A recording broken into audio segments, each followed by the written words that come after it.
Okay, it is Wednesday. Where's my camera? Wednesday, May 16th, 2018, and this is the Promotional Malpractice Live Chat. Welcome, everyone. My name is Luke Thomas.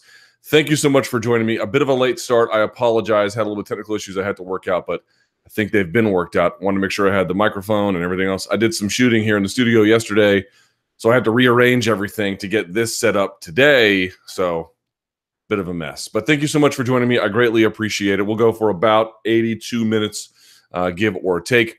Let's talk about the latest and greatest in mixed martial arts. You guys know the drill. You can shoot me a tweet at LThomasNews or use the hashtag #ChatRappers.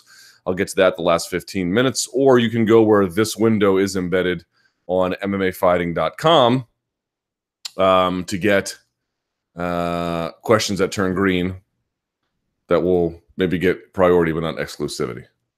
All right. Okay. And my dad is harassing me, which I'll get to later. All right. Let us do this. I've got my, I can't remember exactly where I got this. I got my Marine Corps mug filled with Coke Zero. I think I got this either at graduation or like my first USMC ball. First ball. I don't know. I can't remember exactly. But in any case, there you are. All right. Let's get to these questions. And again, apologies for the late start. All right. First question. Vitor Belfort. Hi, Luke. How are you? I'm well.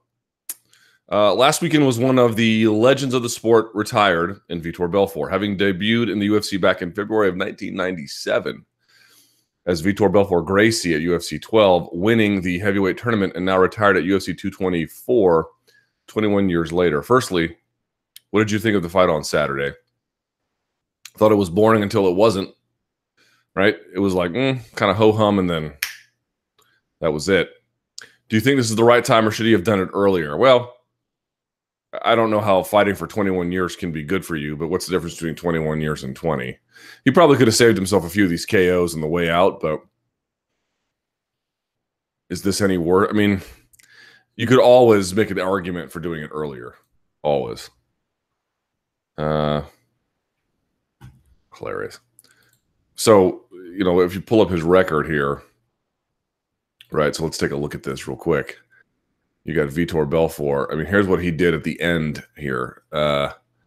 Lost to Chris Weidman, right? That was the post TRT. Beats Dan Henderson again, which was nice. Then loses to Jacare Mousasi. He did lose to Gastelum, but they didn't count it. Then he beats Marquardt and then comes back against Machida. So, you know, he lost technically 4 of his last 5. Probably the right time, as there was with any, but, you know, it's hard to, like, parse this one with a whole lot of, you know,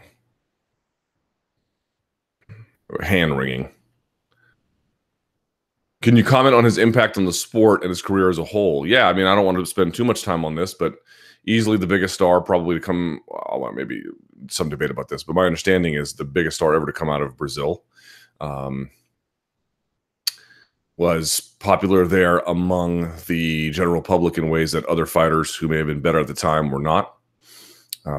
Certainly had a fair degree of success across a number of weight classes, a number of countries, a number of organizations. He had important battles in Cage Rage, in the UFC, in Pride, in, to a degree, Strike Force.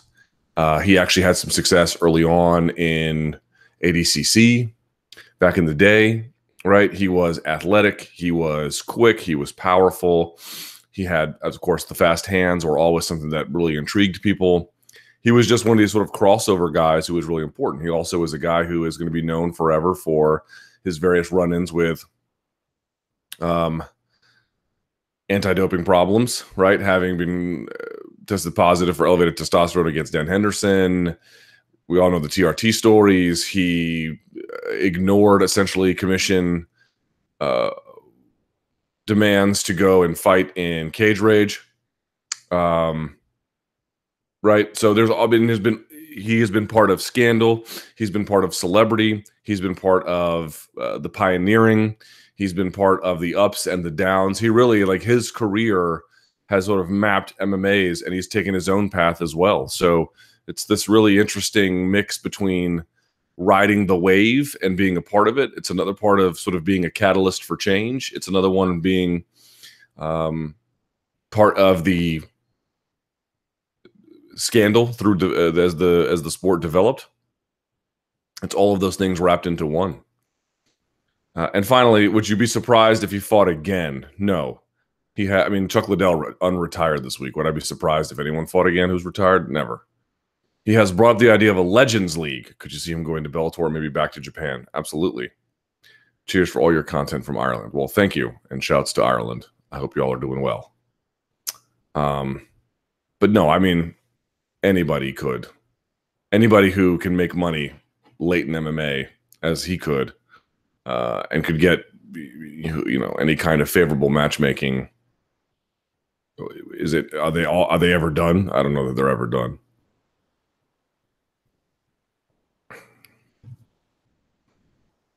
All right. Someone says the Legends League. Do you still think a lot of these fighters having burning desire to compete at a lesser level, do you think it's a result of mismanaging their funds? It's always a combination of several things. So when was Chuck Liddell's purse taken away, right? When I say purse, I mean the annual salary he was getting. So, I mean, what, like roughly 18 months ago, give or take, something like that? Maybe a little bit less. And he's back to fighting. Are those competitive juices? Maybe. Is it a function of losing the annual salary? Maybe. Is it a combination of both? Maybe. Is it a desire to return to the spotlight? Sure. Is it a network effect? Or I should say a contagion, right? Where if you're a Chuck Liddell, you look around, you're seeing Chael compete and Vitor still compete, and you're looking around in those Legends Leagues. They had the Ken Shamrock and Hoist Gracie fight at the same time so these Kimbo cards where these old sympathies are dying hard. Chuck Liddell was the first real big star that the sport had. You're looking around, you're saying, well, if those guys can come back and make money, why can't I? Right? Plus, those guys always believe in their ability to win, whether or not those beliefs are rational or not. And I'm guessing, believes he's quite competitive in a real sincere way. He wants to see those things brought out. So it's never one or the other. It's usually a combination of things, right? USADA's creepy video. Jesus, that was unbelievable. Hi, Luke. Did you see USADA's recent video that looked like some sort of Orwellian nightmare? Yes, I did. And what did you make of it? Nothing good. The part where Alvarez said, only reason you'd be against USADA is if you intend to cheat, really infuriated me, as this seems to be a deliberate, nefarious narrative being created to shut down any possible criticism of USADA from fighters. It's like the king of Saudi Arabia saying, only reason you'd be against stoning adulterers is if you intend to cheat. Well, it's a little bit of an exaggerated example, but nevertheless, let's see here. Okay. So, all right, what do I make of it? Actually, Eddie Alvarez and I had a bit of a back and forth on Twitter, all friendly, but he was wondering, like, what was the problem with the video, and my basic answer was, it's hard to explain over Twitter all the details, but the answer that I gave him, the answer I gave him up front was that in every other sport, the athletes who are competing in every other professional sport anyway, all the other major sports, the athletes who are competing in there have a say over how their anti-doping policies are conducted. And I know some people think, well, you wouldn't want that, but I don't know why you could be against that. These are the guys and ladies collectively who are subject to those rules, them having a say in them.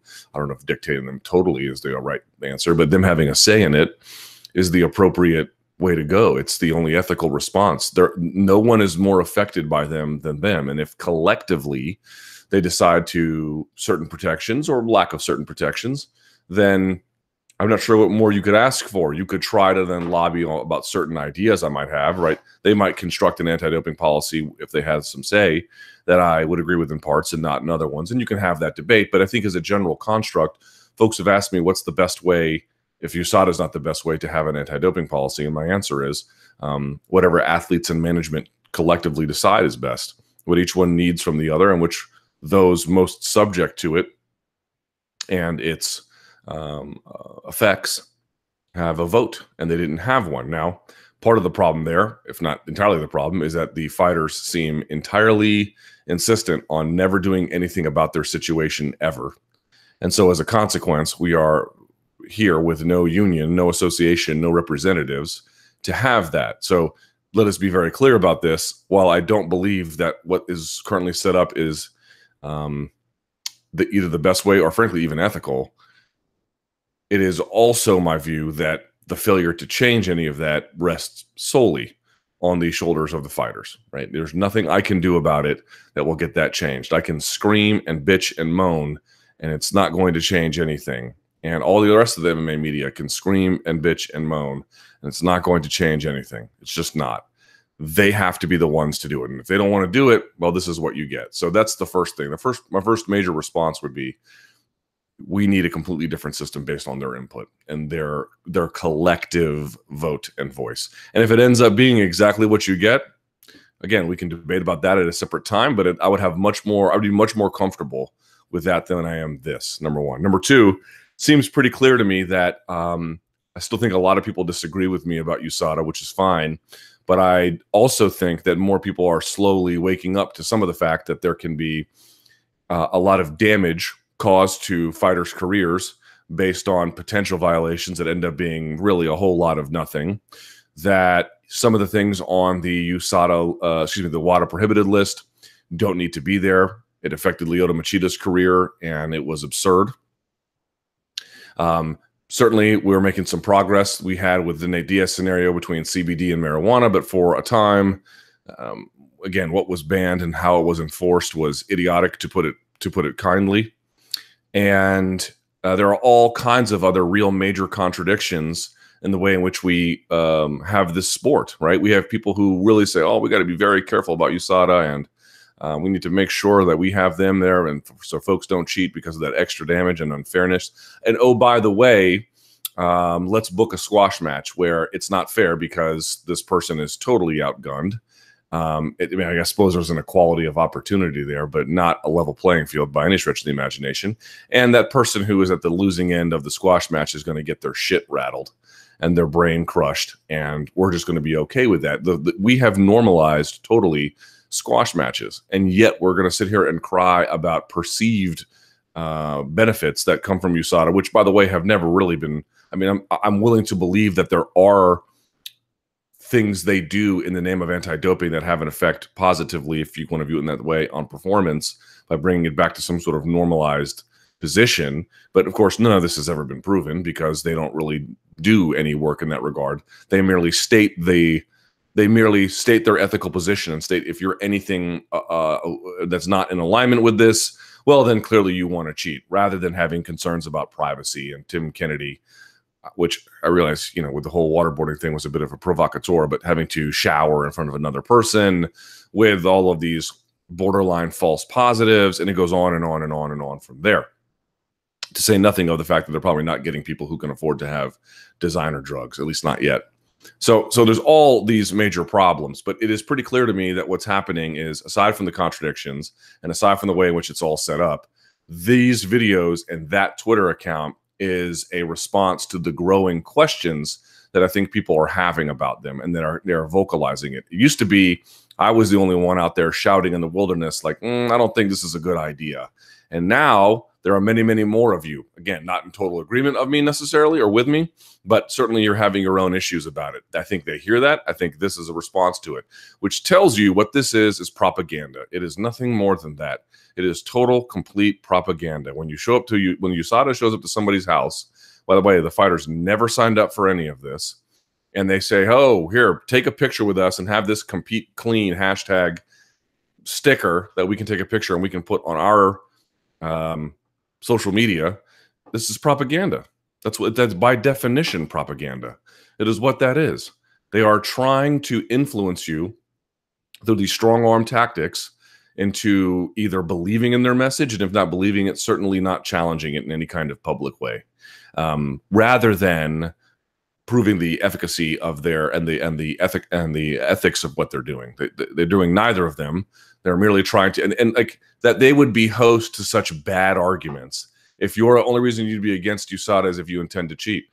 Like, even if they didn't tell him to say that, and I can understand why fighters might believe that in good faith. I understand why Eddie might believe that, because we've just been propagandizing this whole debate for year after year after year after year. And I think people are finally waking up to the fact that a lot of these arguments are just bad. They're just bad. They're not very good. Some of them might be good, but a lot of them are really bad. And I think people are finally starting to wake up to that. They don't want to lose control over that. They want to keep that up. They want to push that forward rather than having to prove, tell us exactly what the benefits are of a performance enhancement, specifically in MMA. Tell us what effect it does have on someone's odds of winning. Tell us what effect it has had historically in terms of not creating a level playing field. Like, give me examples. They have these in swimming. They have these in track and field to some extent anyway. Even that's pretty limited. But they don't have any of this in MMA because they've never done any of the work. They just go out there and they just tell you exactly how they feel. And then they say, well, if you're not ethically on the side of this, then you might be some sort of person who is interested in either cheating yourself or on the sidelines, those who might be cheating. I mean, what absurdity, what total absurdity this is. Prove your claims. Prove them. And until such times, don't make me have to listen to them. I think the other part here is that what the real thing you want to look at is, how can it be in American football where somebody like Brian Cushing, I mean, how many times has Brian Cushing had some kind of performance-enhancing drug issue? I feel like it happens like every other season or something. And most people don't really care. You had Mark Ingram, running back for the New Orleans Saints, had some kind of issue. Now, he said ultimately it wasn't performance-enhancing, but nevertheless, no one cared. They care in the sense that he'll miss games, but not like what he did. And that's a sport, that's a brain damage factory. And then you have cycling. It's like, did Chris Froome use an inhaler too many times? Right. And the media there goes nuts. The point being is, what's the difference? The difference is that partly the media drives this. The other part is that what USADA really wants is to have fighters cajole and browbeat and influence one another. Because in a sport where one athlete uses, PED adherence, or excuse me, anti-doping adherence as a cudgel to bang over the head of the other one, that can have a powerful effect. They want to keep up that peer pressure, right? And that's what that is. Let's put a super awesome, celebrated fighter in Eddie Alvarez. Let's put him on the screen, and let's use that as a way to not only influence the larger community, but as a way we can use that to influence other peers. Because if you can influence other peers, sure, our message might have tons of problems, but it's powerful. It's very, very powerful. But you notice in football, none of the other athletes ever say anything about anyone popping positive. They don't care. It doesn't mean anything to them. That's why. That is what this is all about. It is some North Korea propagandizing of an issue that, and are these guys being paid to do this? Are they being told to do this? Right? You had no choice about it to begin with, and now we want you to sign up and propagandize for us, and they want to lecture everybody else about the ethics of their mission? Please be serious. You have lost that argument so thoroughly. You have surrendered all position on this one, right? We're going to make you do something you never asked for, you never consented to, other than by force of will. And we'd also like you to propagandize on our behalf. I mean, nonsense.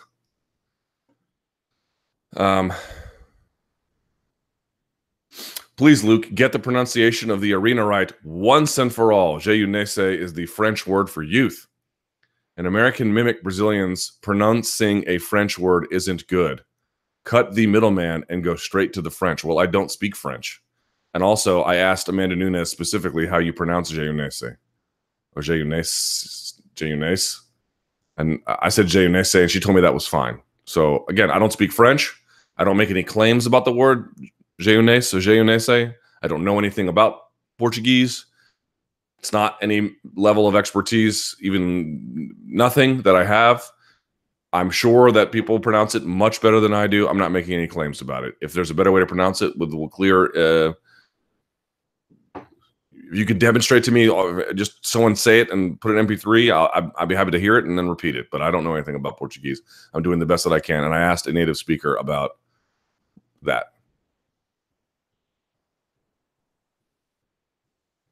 Someone goes, Luke, why can't you, as a responsible journalist, interview someone like Miesha Tate regarding female weight cut issues versus males? I've talked to a million fighters, including Miesha Tate, female fighters, about it. What do you mean as a responsible journalist? How about as a responsible researcher, you look that up first? Mackenzie Dern and the missing weight strategy. Mackenzie Dern won quite impressively this weekend, but we all know she came in 7 pounds over the 115+1 limit and obviously gained a huge advantage. She came to Brazil 5 days before the fight weighing 140, and commentator Dominic Cruz argued that it was smart strategy, but smart under the circumstances to come in heavy. What are your thoughts on this? Fighters who have missed weight and fought are 6-0 in 2018 of the ones who competed. How should the UFC handle these situations differently and prevent fighters from calculating in not making weight? So that's a good question. How much of an advantage is 7 pounds out of shape, pure fat over the limit? You don't know that it's pure fat, actually. Some of that could be muscle mass, right? So we don't actually know what the fat I mean, you know, the eye test tells you she had a little bit of extra weight, but it's hard to say. Remember, you don't need to eat clean to put on muscle. They call it dirty bulking, right? You can eat, you know, take out Chinese and whatever. As long as you're putting a ton of food in, your body will process that, and that'll turn a lot of it into fat. But it will. You can put on muscle that way. You know, you can eat McDonald's every day and get at least underneath a coating of fat. You can get swole. So we don't know exactly what her body composition was in that respect. But you know what? I have to say, this is an issue I've come around on a little bit. The more I've been thinking about advantages, the more I've been thinking about just the way in which our sport is totally contradictory. Going back to the anti-doping, like, oh, we don't want someone to take extra damage from steroids, but we don't mind if, you know, pick your level of inconsistency. There's a squash match. There is send someone out to the 5th round that may not need to go there, or whatever. There's all, like, we don't want them to take extra damage in this regard, but we have no problems for you taking extra damage in that regard. And not even speaking necessarily about the Pennington situation, where I agree there is some debate over it. Pick any other bad round where corner should have stopped it, didn't send a person out, and they got walloped. Pick those. Forget about Raquel Pennington. Like, we have all kinds of contradictions about this that we compartmentalize, and there's really not a lot of consistency across the board. So this is one issue where at first I was like, well, I think some of the hand wringing here is a little bit crazy, right? So somebody missed weight, big deal. Especially if, you know, you're 170 or 185 pounds. How much does, you know, 3-4 pounds really matter? It sounds insignificant. But the more I think about it, the more I'm coming around to the idea that I don't know how intentional it is generally, right? Where people are missing weight. I have to say, I thought Dominic Cruz's theory, and it was just a theory. He wasn't suggesting she cheated. He was saying could very well be. Hard to not notice that it might be. I think it's a pretty good theory. I mean, 7 pounds is so beyond the pale of anything you're even accustomed to seeing for somebody who isn't injured. And she did not appear injured to me, that you just can't contemplate how something like that can happen. You can show up to Brazil 139 or 140 pounds. I mean, how is that? I mean, you know, you're not going to make it, right? I mean, so I don't really understand that one, other than you either didn't care, you had an injury, or you're cheating. It's only one of the three, or some combination of them, I suppose. But in terms of the larger issue, what she should do is, or what the UFC should do is, again, you got to be real careful about trying to make people cut weight when they can't, or forcing people to cut weight because they don't want to get some financial penalty, and then they go through these absurd amounts of weight draining. Her next fight has to be at 125, right? I think we would all agree with that, and then we can make a decision after that from there. But in terms of the weight, I have to say I'm being slowly persuaded by this. I'm being slowly persuaded that, you know, 4 or 5 pounds, especially at 115 pounds, forget 7, man, that's a major advantage. That's a major advantage, right? We're talking about thinking about Kevin Lee and Edson Barboza. And what did he say about that head kick? You know, he wasn't dialed in for just a second, and boom, he got hit with that heavy shot and had to rebound. Like, this is a sport where you got to be all in all the time. You know, that's hard to do, but you really need to be, focused and in on it. And any kind of difference between that, whether or any kind of deviation from that, I should say, and bad things happen to you, right? So that's how close a lot of these fights are. That's how close a lot of these fighters are in ability, and that's how dangerous this game can be. So you give somebody a 4, 5, 6, 7. And really, it's an 8-pound advantage because she was only 2 away from the other one. 7 off the 1-pound spot. Man, that is unconscionable. It's unconscionable how somebody that good can make use of that. I mean, I wouldn't have mind. Honestly, if the UFC had called the fight off, I'd have been okay with it. I realized that would have been not good for business, and I maybe would have angered some people who thought maybe Amanda would have had a good shot, or maybe Amanda wouldn't want it. I recognize that she wanted it, but I have to say, at some point, you have to ask. At some point, you have to ask, like, is this now unfair? Like, no fight is ever totally fair. People are going to have different abilities and hidden injuries, or not be dialed in, or didn't have a good camp, or just wasn't on that day, or whatever. So it's never equal, but you're trying to get it reasonably in the same space. And if you detect any part of that isn't in alignment, do you have a responsibility to stop it? You might, man. You might. Like, that is really, really bad. So I'm really coming around to the idea that at some point, if you're that far overweight, maybe the fight just shouldn't go forward. It just shouldn't go forward. Luke, when the internet is blowing up about how outrageous this miss was, including some clickbait headlines. Oh, yes. Are you suggest male versus females is not relevant? It's not what I'm saying. Based on not bringing up the point, you don't care to share brilliant insight. I don't know what that means. You're asking, like, is this a weight cutting issue that she couldn't get down from 140 to 115? And this is rather some physiological issue related to her gender? I mean, please. I mean, am I supposed to take this seriously? I don't think anybody out there takes that seriously. And you can count me in as one of them who doesn't. And by the way, did you see any other female fighters defending that? I didn't. I didn't see a single female fighter being like, well, weight cutting around, issues related to our reproductive organs can be hazardous. I mean, they all admit that, but not to put you 7 pounds away. That is at best outrageous negligence. That's the best thing you can say about it. How do you see this fight going down between Maia and Usman? Is it as simple as Maia needs to take the fight to the ground and win? And Usman, D2 national champ at 174 pounds, will most likely be able to deny all the takedowns while gradually piecing Maia up on the feet. Usman is a minus 400 favorite. Do you think that is relatively accurate indicator of the odds of winning? That seems a little high. But someone notes here, Usman recently fought BJJ world champion Sergio Moraes and kept it standing until he knocked him out cold. All true, except Moraes doesn't have quite the unique entanglements and takedowns that Demian Maia does. Demian Maia is a lot better about, like, he can pull people on top of him.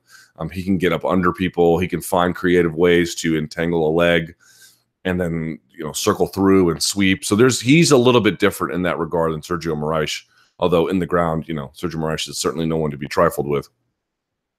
But generally, I think that's true. I mean, I think if Usman fights smart, keeps it a distance, defends a takedown, does what Covington did, does what Tyron Woodley did, right? This is his fight to lose, basically, is what I would say. But he has to do that first. He's been asking for a tough guy. He got one. He got a great opportunity and a name and a higher-ranked opponent and somebody who's well-respected. Demian Maia is not going in there to lose. He's battle-tested as they come. So this is the chance for Kamaru Usman, for sure. For sure.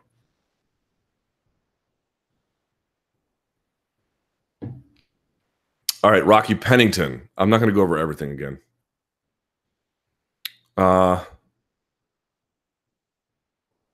How's she cutting? What does that mean? By now, we all know what happened with Raquel Pennington. What's your take on what happened since we're 3 days from it? I think her coaches are getting some unfair heat for it. They know her better than anyone in terms of ability and mindset when she's fighting. Her saying, I want to be done, could have been something they've seen before, and she's just the type of fighter who needs a push. I don't think there's any evidence to conclude that's true. Fair enough, she was soundly beaten in the end, but calling her coaches a disgrace and some people saying they should be reprimanded is a bit much, I think. Well, yes.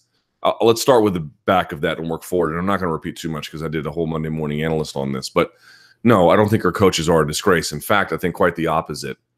You can have an argument about whether or not her coaches made the right call and whether or not they did a good job as cornermen. I think it would be very much over the line to then say that they have character issues. I don't think there's any evidence to conclude that they have character issues. In fact, I think what the evidence suggests is that they very much care for Raquel, and that relative to what I've seen in MMA cornering generally, what they did was very much in line with what we have seen. Now, what we have seen historically has not been good cornering, but this is very much in the tradition of that. I think that his explanation, I think it was Jason Cutts, right? Or Coots, however you pronounce it properly, was saying on the MMA Hour that, you know, they have a total belief in Raquel Pennington and that they care for her and that they wanted just what was best for her. I believe that he believes that. I think they made that choice in good faith. I don't think they made that choice in bad faith. And we could disagree about that decision, but I do agree that any kind of character assassination of them, we do this all the time in MMA, all the time.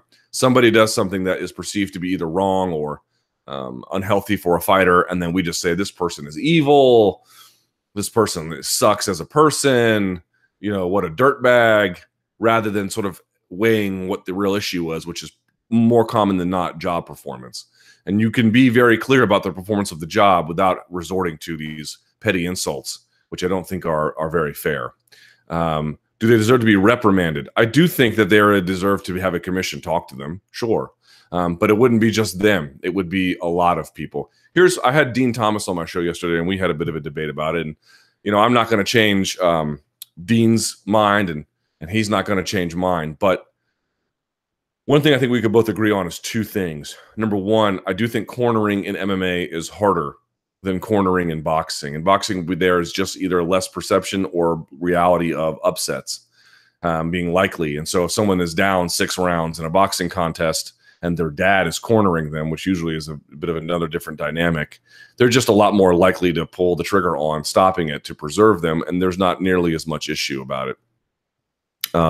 Because they can make those decisions with a greater degree of confidence that they're doing the right thing. In MMA, I do think we still have this absurd notion of how likely a comeback is, but nevertheless, it is true that comebacks are likelier in MMA with respect to boxing. So I think that really changes people's perceptions about when to pull the trigger on stopping a fight. So that's one consideration. But if that is true, that means that we need some kind of mechanism in place. Pat Miletich had suggested if somebody comes to you back to the corner and says, I'm done or I quit, you have to make them repeat that. Are you sure? Tell me why, right? There's some kind of protocol where if you hear that, you then have to initiate the protocol, and then depending on what they say, you either stop the fight or you send them back out there because maybe that was just a moment of weakness and there really was nothing wrong, right? But you at least went through some kind of process. Dean Thomas told me yesterday what he had heard or what he was considering was, and I asked him, by the way, have you ever dealt with a situation like this? Has anyone ever come back to the corner and said, I quit or I'm done? And the answer was no. I also think a lot of corners have never been in that position, right? A lot of corners in boxing are all these old dudes. They've seen it all, man. They've seen it all. Look how young cornermen are in MMA. They may be experienced in terms of being cornermen, but not so experienced that they've seen a number of times a fighter willing to give up on themselves either for good or maybe for not so good reasons. But Dean's idea was if he ever heard that, like someone came back to them from the corner and said, I'm done, that they would call over the referee and he or she would have to tell the referee, right? Like you have to double down on this, which is similar to what Pat Miletich was saying. I don't know which one of those is the right call, but I know for sure that either one of them is better than what we got. A lot of corners don't have protocol. A lot of corners don't ever think they're going to find themselves in that kind of a situation. A lot of corners have never seen it. Ask how many coaches in MMA or cornermen in MMA have had to deal with a situation where someone was ready to say no. And the answer is almost none of them. Very, very, very, very, very, very few. Very few. And so they're either unprepared for it. They don't have any kind of protocol in mind. There doesn't necessarily need to be cornering training in boxing, although any corner could always get better. But there might be a case to be made that in these referee courses and these judging courses or whatever the UFC does with their fighter retreats, there needs to be some kind of counseling about how to be a better corner, at least insofar as maybe they don't make the right choice all the time. No fighter can, no corner can, but having a process, having a procedure. If a fighter comes back and says X, then you have to engage in Y, Z behavior. And maybe that means you send him back out there, but maybe it means that you don't. Until we have that, we're going to continue to get this. Those are all the things that are pretty clear to me about this scenario. We may not agree on what to do about Pennington, but I think we can agree going forward, we can do a better job of this. We can prevent another scenario like this happening. If he had gone to her and said, okay, what's wrong? And she had said, oh, my leg hurts. Okay. Do you think it's broken? Do you need me to stop it? Are you sure? And she said, no, you know what? I'm all right. I'm okay. Maybe there'll still be some debate about it, but I think it'd be a lot less. But he didn't. The first thing he did was try to talk her out of it right away. That's probably a mistake. Again, not because I think he's a bad person, but because I think cornering in MMA is generally not a strong suit. It's a skill unto itself that has just not really been properly developed across the board. But I just want to sort of note a couple of points here that I keep seeing trotted out, and these are very, very poor arguments, and it needs to be made as such. If you believe that sending her out to the 5th round was the right call, okay, there's a debate to be had about that, but you cannot rely on these arguments. So, for example, I think her coaches are getting some unfair heat for it. They know her better than anyone in terms of ability and mindset when she's fighting. Okay? Her saying, I want to be done, could have been something they've seen before, and she's just the type of fighter who needs a push. These are terrible arguments, and these are the kinds of arguments that are going to get somebody catastrophically hurt or worse. Mark my word. These are very, very poor arguments.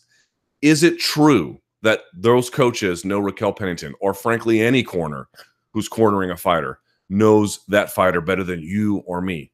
Of course. Of course. That is not the point. In fact, it could be the opposite of the point.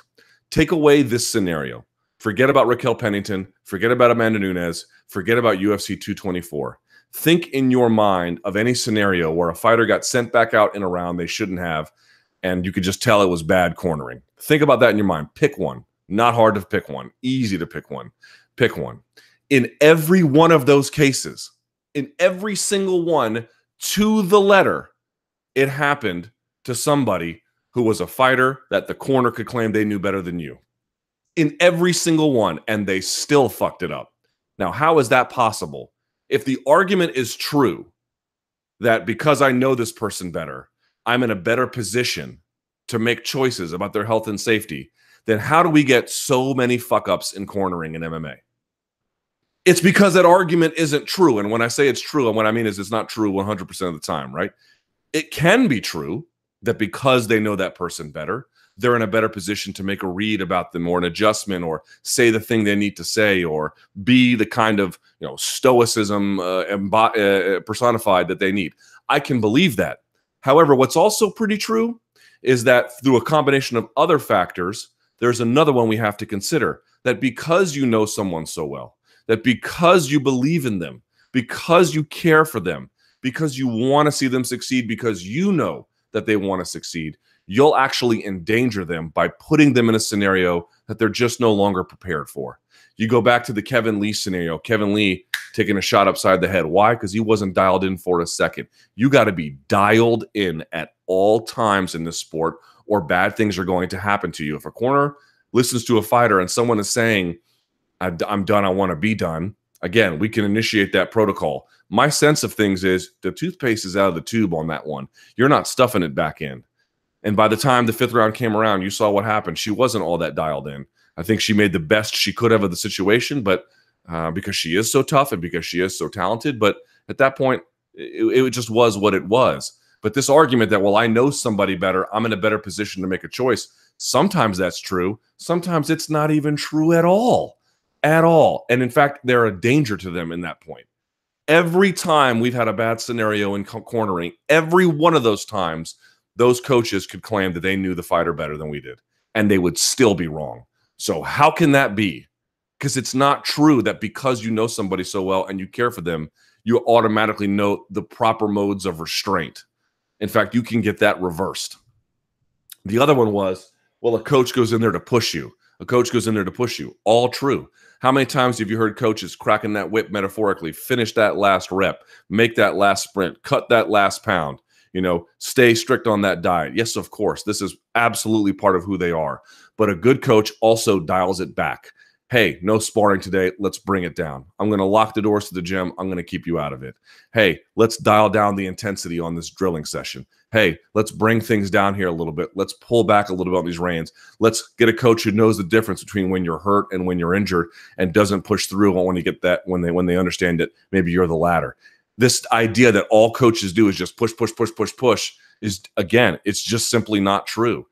Pushing is a very big part of it. So is dialing it back. A coach isn't some hype man who just says, keep going, keep going, keep going. A coach is a manager. A coach understands when to push and then when to pull, when to lift and then when to push down. It's about calibration. And part of being a corner is, yes, motivating that fighter, push through, make that last effort. It is also true that being a coach is, when they've had enough, I need to be able to recognize when they've had enough. And I don't think there's nearly enough appreciation for that dual role.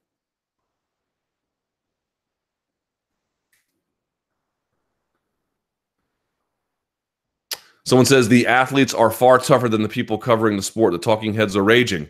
But Pennington said, you don't know unless you've been in that cage. The only people's opinion that matters are here are former fighters. Well, okay, then why have rules? Let's, I mean, we have established that in MMA, part of safety is saving fighters from themselves. And now we've decided, nope, that is no longer the case. What really matters here is only the fighters. And by the way, this is so predictable. Journalists can have opinions, but they can't relate. I mean, these are just words that people repeat to themselves that sound nice, that have no bearing in reality whatsoever. No, I don't know what it's like to make that walk. I don't know what it's like to take that punishment. I don't know what it's like to be in that corner in that kind of situation. The idea that renders the arguments I'm making somehow out of bounds or false is just argument from authority nonsense. Do not believe any of this. You can value someone's expertise while also recognizing that expertise does not make them infallible. We are not talking about the Pope. I have total respect for fighters. I have devoted my life to covering them, for crying out loud. What more do I need to do to show that I have borderline reverence for these people? But they are not infallible, nor am I. We have to have a debate about ideas, and those ideas have to stand on their own, independent of who is saying them. Otherwise, the ideas are shit. That is what it means to have a strong argument. It doesn't matter who's making it. Is it strong? And simply saying, well, you can't relate, you don't understand. This is just argument from authority nonsense. It doesn't mean anything. You don't have to listen to that. You got to stop listening to people who say that. You need to listen to their expertise. You need to hear what they have to say. You have to incorporate it. And then you have to decide, how true is it what they're saying? And many of the things they say are true. I am blown away so often by the insights that fighters have about mental strength and acuity and discipline and focus and hard work. They have changed my perspective in so many ways about it. But they also have a lot of bad ideas too. It's just the nature of human life. They're going to have a lot of good ideas. They're going to have a lot of bad ideas. Journalists are going to have a lot of good ideas. They're going to have a lot of bad ideas. Politicians, plumbers, actors, musicians, they're going to have some good ideas. They're going to have some bad ideas. No one is infallible. And by virtue of their position, they do not get to silence criticism by saying, well, the argument from authority gives us a degree of infallibility. No, it does not. You have to make the argument what it is. So the key there is to use that expertise that they have, that I know they have, that I trust they have, to then weigh in on the argument. Here's why you, the non-expert out there, or me, the non-expert out there, doesn't understand. It's because this level of insight gives me this kind of sophisticated argument. Let's hear it. But just the argument that I'm this and you're that, and therefore there's no debate, this is silly. This is silly. It does not need to be taken seriously. And if you take it seriously, then we're never going to get anywhere. We're never going to make any progress. We're never going to do anything. It's why I said the fighters should have a say in how anti-doping policies should be crafted, because they are the ones who are most subject to it. But I didn't get to say they get to write them. There is a collaborative process, because like management, they're going to have some good ideas. They're going to have some bad ideas. Management too, good ideas, bad ideas. Journalists, good ideas, bad ideas. Let's try to weed out the bad, incorporate the good, put them all together, and come up with something that works. Please stop saying that because you're in a position you don't know. I don't know as well as you, but I need to know how that expertise is bearing on the argument. Make the argument and let the expertise show. That's how expertise works.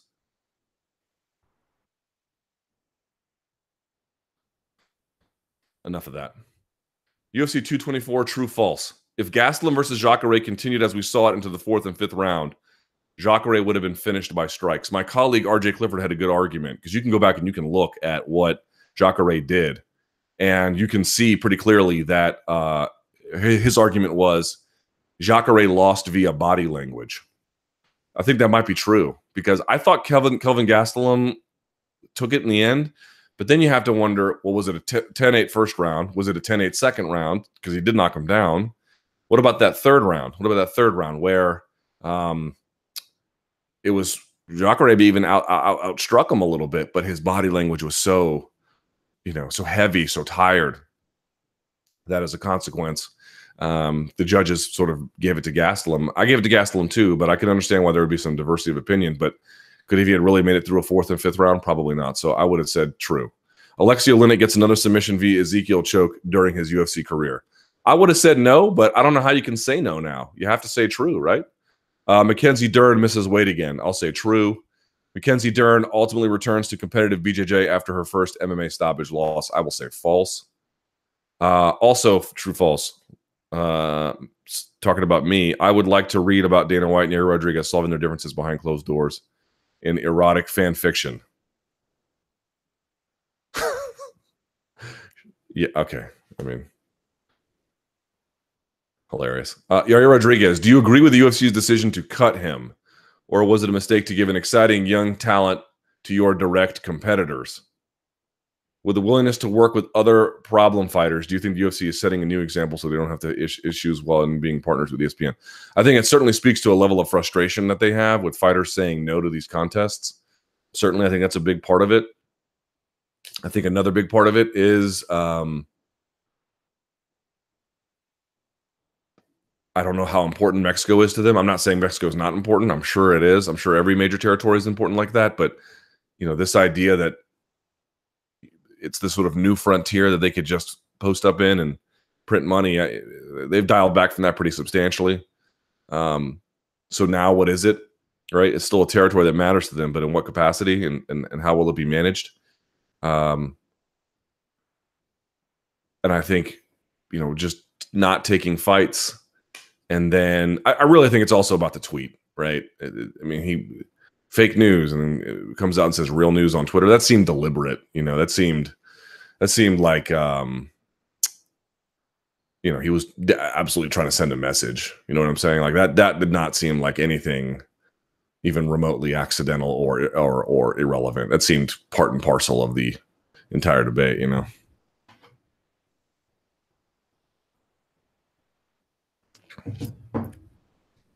All right, let's see here. Amanda Nunes is, if not Cyborg, who should she fight next? Man, we talk about light heavyweight, men's light heavyweight, like it's a barren wasteland, and I suppose that it is, but have you seen women's bantamweight? What a mess that division is. So someone says, women's bantamweight is looking real shallow these days. Here are the top 5 in the current UFC rankings. Holly Holm is ranked number 1. I went over this with Jed Meshew in our post-fight show. This is just so insane that she'd be number 1, but there you go. Raquel Pennington is number 2. Of course, they just fought. Number 3, Juliana Pena, but she hasn't fought in a while, and I think she just had a kid. Ketlin Vieira is on her way. Okay, it'd be fine, but I mean, that would just do very poor numbers. You could do it as like a co-main or something, but that's about it. Jermaine Durand-Ami, she hasn't fought since the home fight. So I think there's Ketlin Vieira's out there, and plus you have Marion Renault. They cut Leslie Smith, so she was another one they could have gone to, but they lost that. I mean, I just don't see how you don't do the Cyborg fight next. Unless they're going to do Nunes versus Vieira or Nunes versus Renault or however they're going to do it. I mean, I just don't see how Cyborg is not the obvious choice. I don't know what else you do. Someone says, and this is what Danny says, the craziest part is that Holm, again, is the most interesting challenge fight. Yeah, they may end up doing that too, I suppose. I didn't even think about that given the losing streak, but or at least at featherweight anyway. But you get the idea. They may do that. They may just say, yeah, screw it. Holm versus Nunes, battle of the strikers. They could do that too. But if we're talking like, meritorious, who gets it? It'd be Ketlin Vieira. But is she even ready? Is that a fight you really want to make? That is a wasteland of a division, man. It needs some help. It needs some real help. Someone says Nico Montano should challenge and become the champ. Yeah, not quite yet. Yanni or Laurel? Did you guys hear this thing? The Yanni or Laurel thing? I heard Yanni every time, and then I went upstairs and I played it for my wife. Then I heard Laurel, and then I came back downstairs and listened on my laptop, and I heard Yanni again. So I'm guess I'm team Yanni, but I heard Laurel too for a time. Weird, right? Super weird.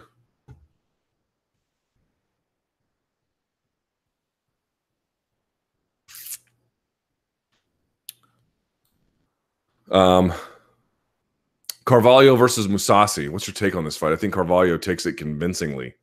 For some reason, no one is giving a betting line for this fight. Is that true? Let's go to best fight odds. Let's see what they have to say. But that is weird.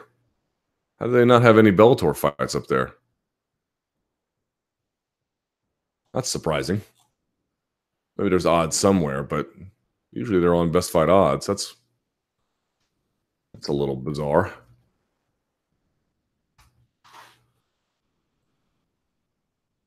Wow, they haven't done one since, well, I guess it was his last fight, the Shlemenko fight. Weird. My hunch is that Mousasi will take it because I think he can fight at different ranges, whereas Carvalho isn't nearly as able in that regard. But Carvalho has been steadily improving and surprising people, and that Shlemenko fight was very close.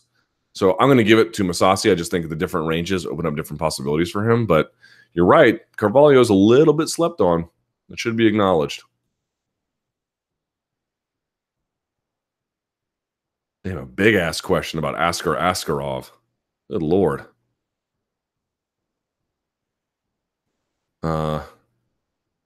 It's been almost confirmed that his next fight will be in the UFC.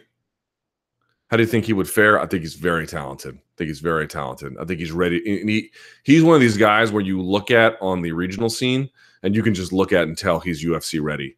The way he wrestles, the way he scrambles, his effort, his energy, the specificity of his technique, the lethality of it, everything about it tells you he's absolutely 1,000% UFC ready. He's one of those prospects on the regional scene where you're like, that guy is ready to go. Ready to go. Who would you like to see him fight first? Anybody as an entry fight. First fight in UFC, I'm not really too picky. I don't need to rush him. I don't know if you know this, but Askarov is deaf. I did not know that. He said that it drowns out all the background noise and allows him to focus only on his opponent. But an obvious trade-off for this is that he cannot hear his corner. The only other Hamill and Askarov, blah, blah, blah, blah, blah. Do you think there is any correlation in deafness and having your style be grappling heavy? Could be, but there's not nearly enough of a sample size to say with any kind of degree of clarity. I can't say yes or no. I'll just say who knows. Do you think the fact that he is deaf will hinder him at the highest levels if he has to fight into the he has to fight the top 5 in flyweight, for example? Well, fighting the top 5 in any division is going to be difficult, but I am not really ready to say that someone who is deaf can't compete there, even if that might put them at a bit of a disadvantage. I think sometimes our sense of what disadvantage means and how significant it is can be overstated. Sometimes it's not. Just saying sometimes it can be. So let's see if he can prove it. And we'll just leave it at that. John Morgan, MMA press conference God Emperor. Could you please enlighten me as to why John Morgan from MMA Junkie somehow gets his meaty, sweaty paws?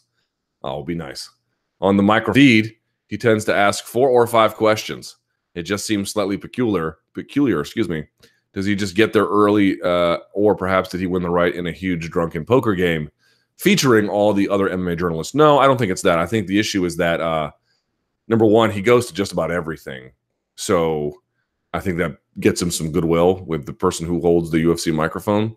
Number one. Number two, yeah, he does get there early. He gets there earlier than everybody. Every time I get there early, he's already ahead of me in line every time. And I get there before most. He's always on time to an absurd degree. And what that allows is that if there's a scrum position or anything, and when I say get there early, I mean for pressers, fight days, media days, you name it. He's there first one every time. It allows him, because he goes to the line first, if they have to check your bags and stuff, he goes to the line first. He gets to set up in that prime position. So he's usually like this, right in front of the look at all the MMA junkie cameras. You'll notice it's never too far off center. It's usually right there because the dude gets there early. He gets there super, super, super early. So between, earning some goodwill through, I think, activity, and he asks good questions, and he's there early. He's the Helen Thomas, right? He's the Helen Thomas of MMA journalists, I guess. Most hyped yet worst UFC debut. Which debuting UFC fighter had the most hype surrounding them, but the worst performance in their UFC debut? Some examples may be 1, Shogun versus Force, UFC 76. 2, Heath Herring versus Jake O'Brien. That was a bad one. Eddie Alvarez versus Donald Cerrone. No, he didn't have a strong performance, but it wasn't terrible. 4, Antonio Rodrigo Nogueira versus Heath Herring. He won that fight, but merely got his head kicked off in round 1. No, I wouldn't say that one either because he won it. Jake Shields versus Martin Kampman was a split decision for Shields, but terrible fight. That wasn't a great one. Takanori Gomi versus Kenny Florian. Hector Lombard against Tim Boach, I think it was. That one was real lackluster. But either the Shogun Rua one because he got finished, or Hector Lombard, or Heath Herring. I think those would be your strong ones. Someone says I vote for Shogun Griffin.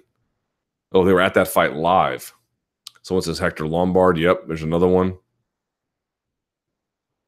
Here's an interesting one. I was wondering where you would be a good place to start learning the very basics of striking. A gym. I barely comprehend what feints and parries are, aside from joining a gym. Any good literature or videos online you can direct me to? Hold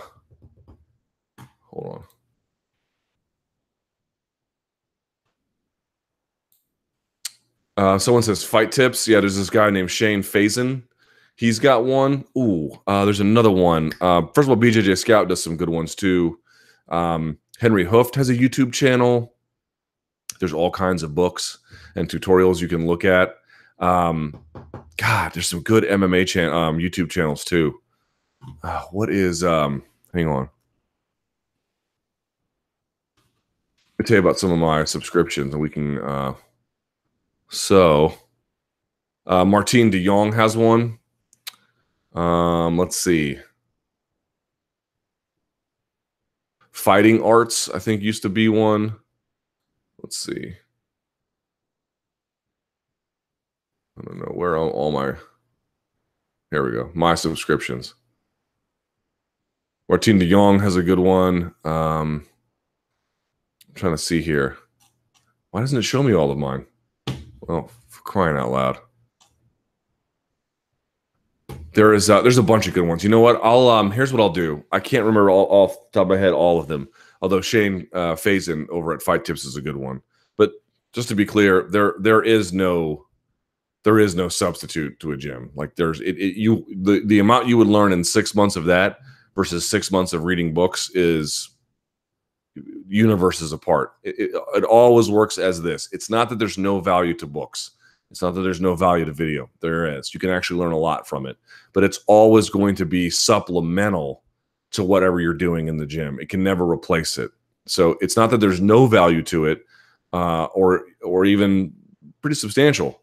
But it cannot in any way replicate what a gym can teach you. Hell, even just showing up to a gym and watching class is better than reading a book, I would argue. Just going there and listening to them explain technique and then watching them work through it, and then that kind of thing. Also, just watch a lot of fights. You may just need to watch more fights. And always remember, you can always learn more and just build on things slowly, slowly build. Here's another one. Go watch fights that aren't high level. I keep saying it. Go support regional MMA, go support regional kickboxing, go support regional, boxing, whatever, at a lower level, because it's a lot easier to understand what they're doing and you can see the mistakes they're making relative to the highest level. If you go and you just watch, Mundials are like the first week of June this year. So the world championships in jiu-jitsu. If you go and just watch the black belts, you're going to be very confused. It's a lot of tricky lapels and double guard pulls and inverting and gripping sequences that are very, very difficult to follow. You just be lost out there. Go and watch the white and blue belts. There might be a lot that you miss, but it'll be a lot easier to understand, right? And so then you can build on that. Once that becomes a lot more comfortable, you can start to raise the level and raise the level and raise the level. So if you can't train, understand you're always going to be at some kind of disadvantage. That's the first one. But the second part is that disadvantage doesn't mean you can't learn. So go learn. Go watch low-level stuff, build up to it, read books, attend fights, do that. Make it part of your life. You'd be surprised with how much you can learn. Again, no substitute for the gym, but it's a lot better than doing nothing. I'll tell you that. How many pay-per-views will the UFC have this year with the new TV deal? I thought they would lower the number to 9. But, you have Lawrence Epstein in that Bloomberg article saying they're still eyeing 12. It's like, I guess they're just going to keep doing that, I guess they're just going to keep doing that. Sucks, but that's where we are. Hi, Luke. I've been going back and rewatching old fights and old careers. Anyway, fantasy fights. Frank Shamrock versus Vanderlei Silva in their primes. Ooh. Depending on the weight, I go Frank, but that's depending on the weight. 1999 Frank Shamrock versus 98 Vitor Belfort. I go Belfort. Conor McGregor versus a prime BJ Penn. Boy, that's a good one. Wow, because BJ had a rock chin back then, and they would slug it out on the feet. I go. Oof. Prime BJ Penn. I go BJ Penn. I know it's gonna be controversial, but Sakuraba versus Frank Shamrock. Frank. Sakuraba versus Hickson. Hickson. Mark Coleman versus Ken Shamrock in 96. Oh, Mark Coleman. Too big, too strong, too heavy. Yeah, no way. Let's see what we got here. Do you have any update on Justin Buckles and his departure from Team Alpha Male? I asked Cody Garbrandt about it. They didn't have a lot to say other than, we got a lot of great coaches still there, which I'm sure is true, Chris Holdsworth and many other guys, but they all seem pretty mum about it. I'm not sure what the word is there and why it keeps happening. Or not keeps happening, rather, but that there isn't a lot of discussion beyond what we already know. I don't have a lot of information about it. I'd be very curious to hear. Here's an interesting question. It only got one recommendation. I'll give it another one. 2. Oops, hold on. I recently saw you tweet quotes about a former fighter turned pro wrestler. I believe it was, what's his face? Matt Riddle. The quote said something to the effect of, wrestling fans appreciate the talent while fight fans are full of negativity. Wasn't exactly what it said. What it said was that wrestling fans, and I'll have to take their word for it, but when they show up to appreciate their favorite wrestler, whether they win or they lose. Although obviously they want them to win, but that the fight crowd doesn't exactly do that. What the fight crowd does is they just want to see carnage. They don't really care who gets it and who doesn't. And there's probably some oversimplification there, but there might be some truth to it too. In any case, Twitter and social media in general is filled with an enormous amount of hate and negativity. So I can't say I'm totally surprised. I've seen many times where a fighter says he doesn't want to fight a specific opponent because he doesn't have enough followers. Specifically Bisping using it as a talking point to avoid Romero in favor of GSP, although I don't think it was specifically about that more than money. While I completely understand the value of social media has played in the growth of a niche sport, I'm wondering if the sport is too reliant on it. Fighters are required to promote themselves 24/7 through social media, while the promotions do very little for them. I don't see the upside to an athlete's career trajectory and financial success being tied to social media attraction as opposed to fighting. The athletes are forced to thrive in a toxic environment. And so it's very understandable when a retired fighter would have a negative opinion of a fan base. Yeah, for sure. You remember how there used to be this like social media bonuses? I think part of that is just cutting costs. They don't seem to do that anymore. But the other one is like, is it really good? Especially if like a lot, if you have 300,000, 400,000, 500,000 followers, is it really a good idea to be looking at your mentions? There is some degree of feedback that you need about your life that will keep you humble and in touch with what people are saying about you and grounded and, just getting feedback. But there's a level at which it becomes toxic where it's not really serving any productive purpose anymore. And you're just taking abuse for the sake of taking abuse or for some sort of notion of transparency or accessibility. Look, you need to be transparent to the extent you can, and you need to be accessible to the extent that it's healthy. But again, it's not just about total accessibility. It's about dialing it back when it doesn't make a lot of sense. And I absolutely believe that too much exposure in that regard isn't good for fighters. I think it has turned them very negative, probably to MMA media to a degree, certainly to parts of the fan base as well. It's turned them negative towards each other. It brings out a certain degree of negativity, including I'm as guilty of that as anybody. And yeah, I think that we need to reevaluate what role social media plays in our life, not merely its frequency, but frankly its use. And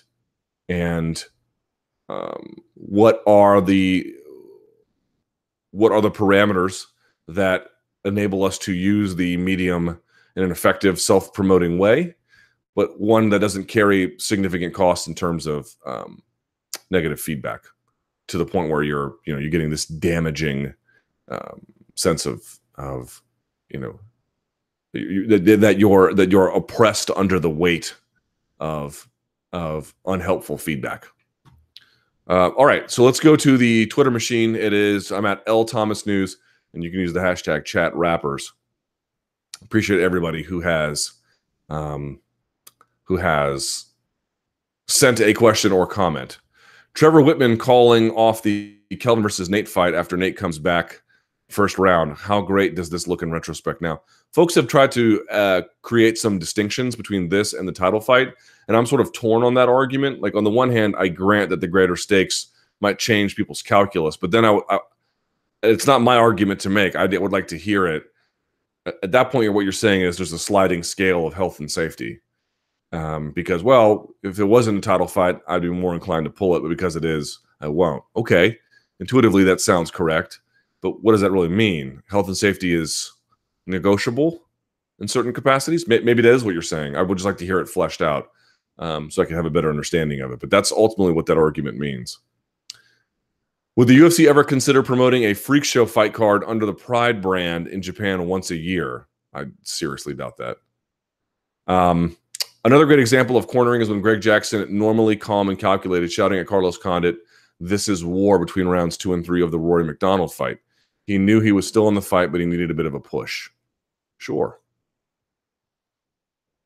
Luke, what do you think about Kevin Lee doing 956,000 viewers on FS1? Pretty good ratings, especially when there were big shows and NBA playoffs on at the same time.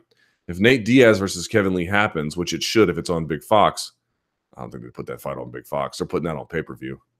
It could pull 5 million in ratings. Ooh. Well, I do think if the UFC put their best stuff on there, it would do pretty good numbers. Maybe 5 million, sure. But there's no way they would put that on Big Fox. Nate Diaz is not. I never say never, I suppose, but I would be very shocked if he wasn't fighting on pay-per-view.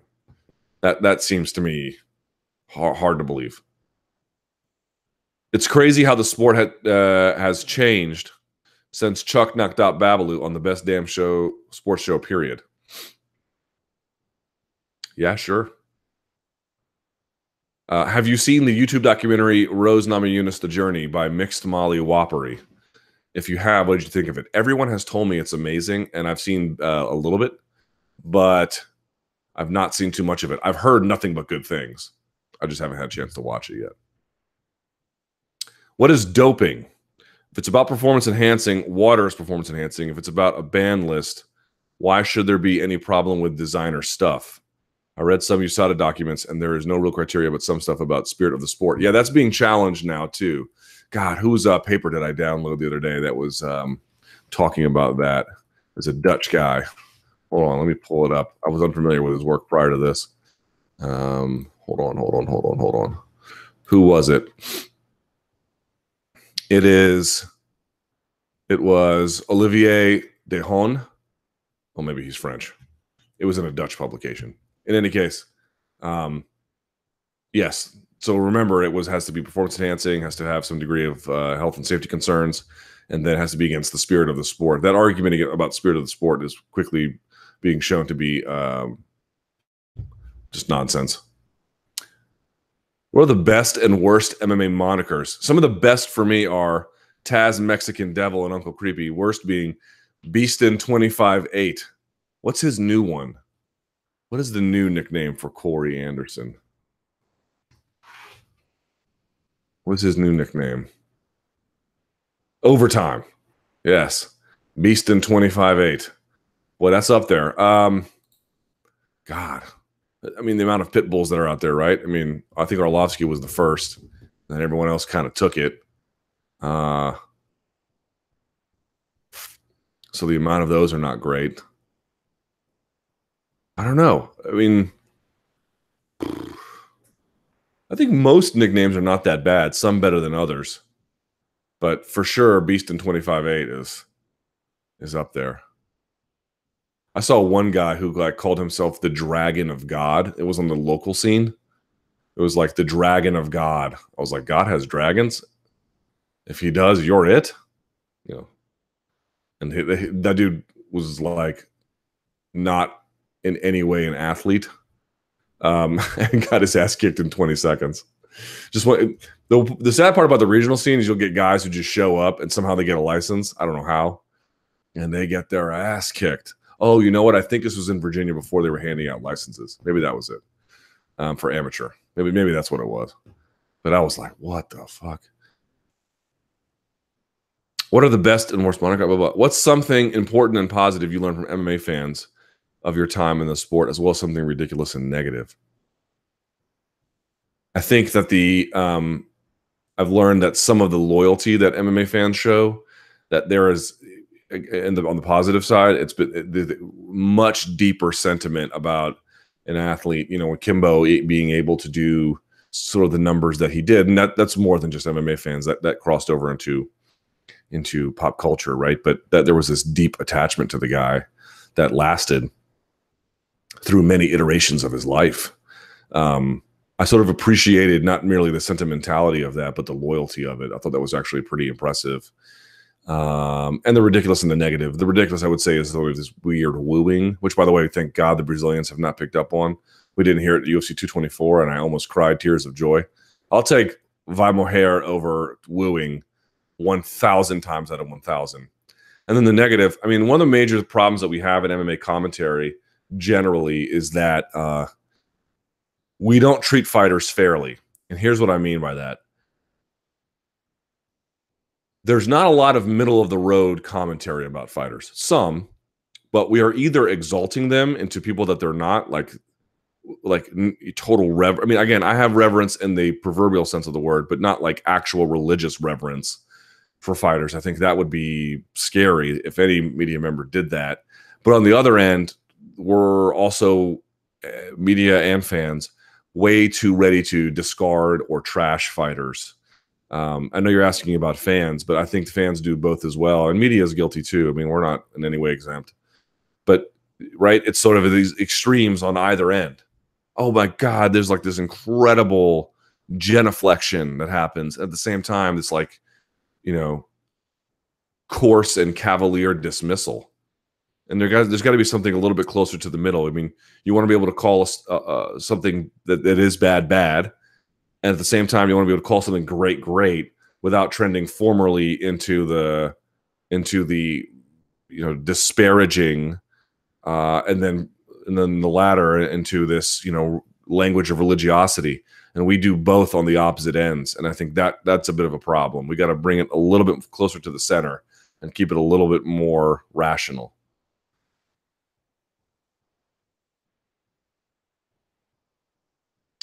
Someone's asking if Greg Jackson or Matt Hume was in Pennington's quarter, do you think they would have stopped the fight? I have no way of knowing. I would feel very uncomfortable answering that on behalf of them. Fantasy fights: John Jones versus Prime Fedor. I think Prime John Jones beats just about anybody. Woodley versus Whitaker at 185. Ooh, I'll take Whitaker. Megan Anderson versus Nunes. Rico Verhoeven versus Overeem in kickboxing. Now I'll say Rico. Pre-USADA Johnny Hendricks versus Matt Hughes. I'll say Matt Hughes. And then Chandler versus Barboza. I'll say Chandler, probably.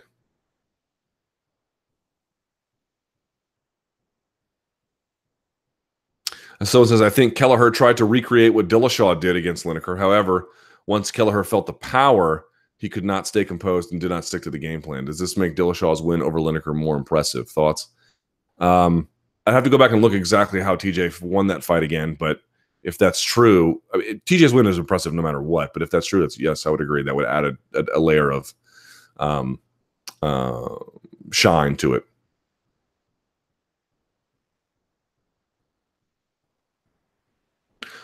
Someone says, forgetting about everything else, Raquel got taken down and then she gave up her back and turtled. During this period, she took 23 unanswered punches. Shouldn't they have thrown in the towel? Yeah, there have been some people who said once she got taken down, right? She got taken down to the ground and then she got hit with that elbow. That's when the towel should have come in. Again, you can make your own mind about whether that's a decent argument, but I have seen that floated around. True or false? Mirbek Taisimov fights in the UFC this year. I'll say true. Argentina failed to make it out of their World Cup group. Well, if they keep playing like they have been playing, that's true. There will be at least 5 goals in the Champions League final. Ooh, that's a good one. Yes, has to be. Why? Because Liverpool has a high-octane offense. I can respect it. I recognize it. I am in no way under the impression that their offense is not good. It's very good.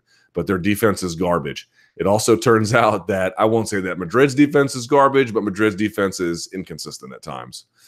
Plus, there's a question of whether they'll have Carvajal, I believe. So 5 goals collectively seems like a pretty safe bet. What is this? Stand by your team and your bourbon. Beam and diehard fans. Mila Kunis. How did Mila Kunis get this gig? I realize that she's an attractive woman and a celebrity, and I'm not. But there's no way she likes Jim Beam like I like Jim Beam. And understand, Jim Beam is rot gut trash. Honestly, if they told me they made Jim Beam in your neighbor's bathtub, would you really be surprised? You wouldn't. But with Jim Beam, the great thing you can know about it is you don't drink Jim Beam for taste. You drink it transactionally to get you from A to B in a very expedited way. And for me, it's my everything. I love it. Okay. There's questions about my colleagues. Y'all can ask them. Blah, blah, blah. What the hell? Hi, Luke. Any opinions on the Great Return March happening in Gaza? Curious your thoughts on that. Also, what journalists are good sources to read for the intersection between politics and MMA? Well, I suppose that depends on your politics. If you lean to the right, it would be Clay Travis. If you lean to the left, you got a cornucopia of choices. You could go to the Bomani Jones route. You could go, there's a lot of different ways you could go, and without getting too far into it. So my mom came from Lebanon, so you can imagine that my political leanings take me in the way of the Palestinian people, but I will leave it at that because I know that there's just no way to make a productive talk out of that on this here live chat. Will the first live event on ESPN Plus be a title fight? I wouldn't doubt it. I have no reason to believe that that's true or not, but women's flyweight fight or Amanda Nunes fight or something, would that be so crazy? I don't think that'd be so crazy. They might be able to do it. Would you say a commission is negligible? You mean negligent? If they choose to license Chuck to fight again, as he admitted himself, his chin was shot worn in his interview with Ariel. Look, the thing about that is, it's like you heard what Andy Foster had to say. He was like, "Well, if he passes, our various protocols for getting a license, then we'll just give him one." Well, then you have to ask yourself, okay, well, it's good if he can pass protocols, he'll get one. On the other hand, he could always just go to Japan and it wouldn't matter. And number two, I realize the question's about commissions. If you can get a license, what does that say about getting a license? Right? There's this bare knuckle event, happening in Cheyenne, Wyoming on June 2nd, I believe. Are the people who own that card? It's regulated, like that commission sanctioning it. Okay, well, that's better than nothing for sure. The question is it enough? I don't really know the answer to that enough to have a strong opinion about it. My hunch is probably not. The one thing I'll say about Chuck is, Chuck Liddell, is that in being wrong about other old fighters I thought were gone and shot, I'm going to be real careful about Chuck. Here's my hunch. My hunch is that he probably is who we think he is. However, in being wrong before about other fighters who I thought were at the end of their career, and I realize he hasn't won a fight since George Bush was president. It's literally true. I'm going to wait and see. I'm going to be skeptical. I'm going to note that skepticism, but I'm not going to be resolute until we have updated information. And I'm just going to say it that way. I've been wrong too many times about this to just resolutely say this is a demonstrably bad idea. It's probably a really bad idea, but I would like some additional proof before I say otherwise. Okay. Appreciate you guys tuning in today. Thank you so much to everyone who watched me and Jed do a pre and post fight show for you guys on, let's see, UFC 224. And yeah, you guys are the best. Subscribe to this video below, or the channel rather. Give the video a like. I always appreciate that. And I will see you guys on the other side. Until then, stay frosty.